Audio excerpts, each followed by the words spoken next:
Boa Vista, 6 de janeiro de 2025.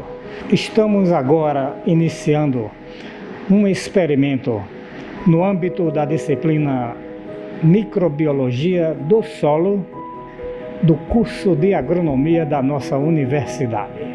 O experimento é sobre fontes de nitrogênio. Então, estamos testando fontes minerais como esta, sulfato de amônio, e fontes biológicas, digamos assim, que são bactérias. Aqui é um inoculante com uma bactéria chamada 3262, produzida pela Embrapa Roraima.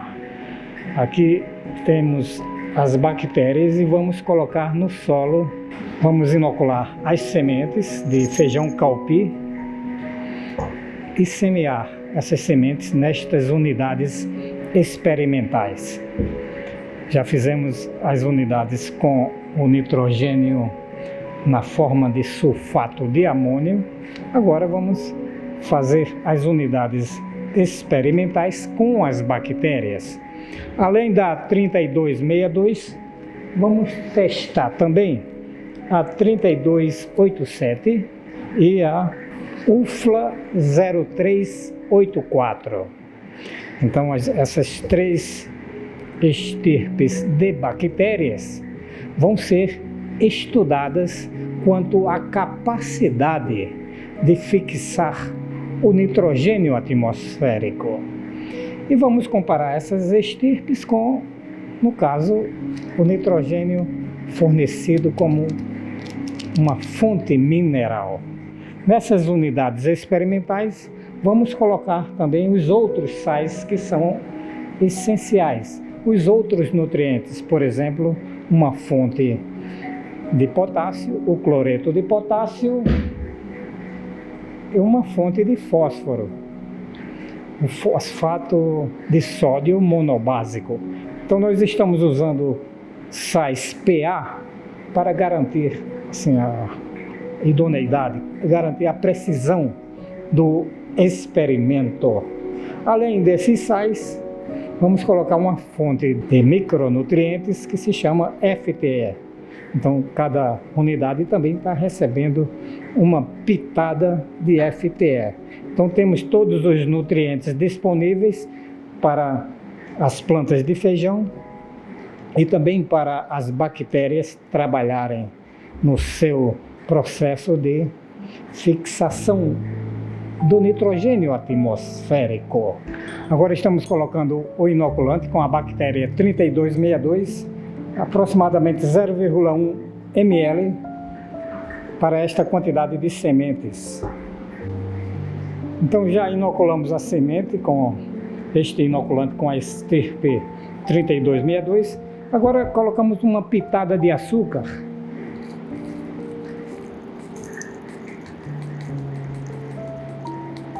Uma sacarose comum, açúcar comum, que é a sacarose, tem duas funções: para impregnar o inoculante nas sementes e uma fonte inicial de energia para as bactérias que vão crescer no solo juntamente com essas sementes. Então inoculamos e colocamos aqui no nosso, aqui a primeira repetição, que já recebeu os fertilizantes, fósforo e potássio e os micronutrientes. Agora colocamos uma semente neste orifício que foi feito aqui.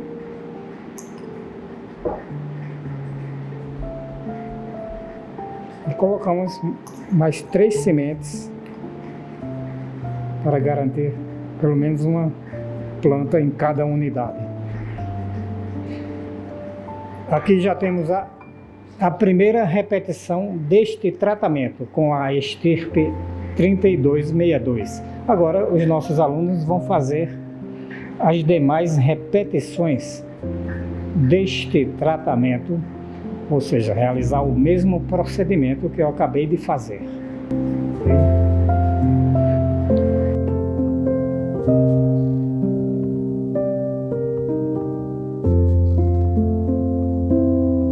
Bom dia, estou aqui com minha turma de Microbiologia do Solo. do curso de Agronomia da Universidade Federal de Roraima, semestre letivo 2024.2.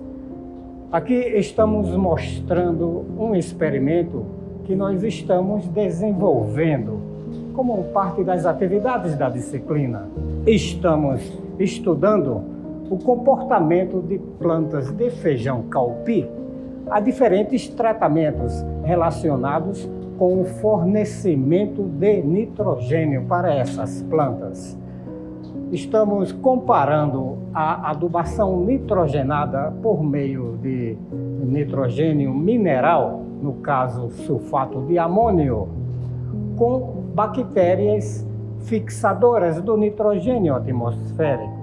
Estamos testando diferentes estirpes de Bradyrhizobium, que é um gênero característico que faz simbiose com esta planta, com as plantas de feijão calpi. As plantas estão com aproximadamente 23 dias após a semeadura. Observamos que já existem diferenças marcantes entre os tratamentos. Por exemplo, neste vaso de número 4, temos uma planta que não recebeu nem nitrogênio mineral e nem bactérias, ou seja, nem foram inoculadas, nem foram adubadas com nitrogênio. Então, essa planta, observa-se que ela cresceu muito menos em relação às demais, principalmente em relação ao vaso número 7 e a planta que cresceu no vaso de número 10. Neste vaso de número 7, as plantas receberam adubação nitrogenada com sulfato de amônio, uma dose recomendada para a cultura do feijão calpi. E no vaso número 10, uma estirpe de Bradyrhizobium chamada 3262, fornecida pela Embrapa Roraima. Então vejam que as plantas têm mais ou menos o mesmo crescimento, mas a que recebeu as bactérias estão inclusive mais bem desenvolvidas e com um porte mais vantajoso em relação ao número 7. Então, mostrando a importância, a eficiência do tratamento com bactérias. Isso é muito importante do ponto de vista ambiental, uma vez que nós não estamos colocando, neste caso, nenhum produto que pode promover impactos negativos aqui no solo, poluição do solo, como os adubos nitrogenados, apenas bactérias que fazem a fixação do nitrogênio atmosférico. Nesses outros vasos, 14 e 17, são outras estirpes que aparentemente não surtiram muito efeito comparando-se com essa estirpe, a 3262. Nessas cenas, filmadas 25 dias após a semeadura, mostramos as plantas sendo coletadas, avaliadas e processadas para a determinação da produção de matéria seca e outros parâmetros de crescimento. Aqui, detalhamos os tratamentos e percebemos com mais clareza os resultados obtidos. Observa-se que, com a inoculação da estirpe de Bradyrhizobium 3262, as plantas de feijão calpi apresentaram maior crescimento e desenvolvimento em relação às plantas crescidas com adubação mineral e com os demais tratamentos. Ao final dos trabalhos, as principais mensagens que deixamos é que, neste solo, sem aplicação de nitrogênio, o crescimento das plantas de feijão calpi é comprometido e que a utilização de bactérias diazotróficas simbióticas deve ser adotada e incentivada, visando reduzir os custos de produção e prevenir eventuais impactos ambientais negativos decorrentes da aplicação de elevadas quantidades de fertilizantes nitrogenados no solo. Agora vamos extrair uma planta que recebeu um inoculante da estirpe de bactéria 3262 para observar se existe nodulação nas raízes desta planta.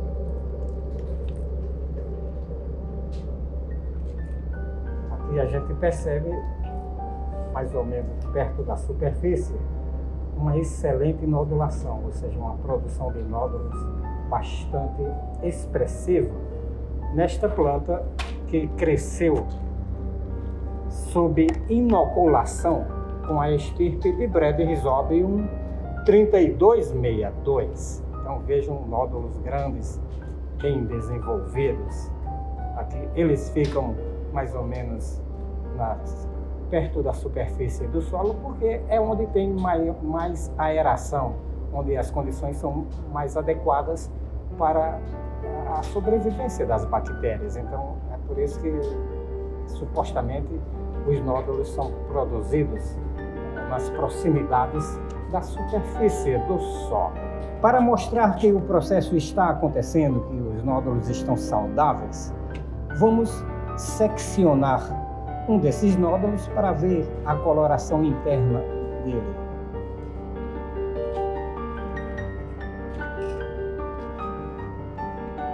Então, percebe-se uma coloração tendendo para avermelhada, um róseo forte. Isto significa que os nódulos estão ativos. Aqui existem milhões de bactérias trabalhando no seu processo de fixação do nitrogênio atmosférico. Isto é, elas estão transformando o N2 em NH3, que está sendo provavelmente utilizado imediatamente pelas plantas. Percebemos aqui pela coloração verde das folhas saudáveis. Então, provavelmente, esse processo de fornecimento do nitrogênio na forma de amônio está acontecendo neste caso, ou seja, nódulos saudáveis. O que significa essa coloração tendendo para avermelhada? Significa que existe aqui nos nódulos, uma proteína chamada leg-hemoglobina. Esta proteína funciona como um controle do oxigênio que chega aos nódulos. As bactérias fixadoras, no caso aqui do gênero Brede Rhizobium, são aeróbias. Elas precisam de oxigênio. No entanto, o oxigênio é letal para a enzima nitrogenase. Então, o controle desse oxigênio dentro dos nódulos tem que ser feito. E isto é feito pela proteína leg-hemoglobina. Essa coloração vermelha deve-se à presença de ferro nesta proteína. Os cientistas dizem, inclusive, que após milhões de anos de evolução, as plantas desenvolveram essa proteína para proteger os nódulos, proteger o seu sistema nitrogenase, porque na presença de oxigênio esse sistema é inativado e esta proteína controla o fluxo de oxigênio, permitindo que as bactérias continuem respirando e o sistema nitrogenase continue funcionando, porque ele recebe muito pouco oxigênio, esse sistema, ou seja, o oxigênio é praticamente excluído do sistema, permitindo que a enzima funcione plenamente, permitindo que ela transforme o N2 em NH3. Então, é um sistema altamente eficiente e sabe-se que no reino vegetal é a única planta que possui uma proteína parecida com o sangue dos animais, a hemoglobina. Então, a leg-hemoglobina é como se fosse o sangue das leguminosas. Após essas considerações, concluímos nossas atividades por hoje. Quero agradecer à Universidade Federal de Roraima por proporcionar condições adequadas para a realização desta aula e aos nossos alunos pelo compromisso, pela seriedade com que enfrentaram esse desafio de conduzir esse experimento de forma bastante séria e eficiente. Vejam que as plantas muito bem desenvolvidas, então o experimento até este momento está sendo um sucesso. Agradeço a você também, internauta, por assistir este vídeo até aqui. Vejo vocês então na próxima aula. Muito obrigado e tchau!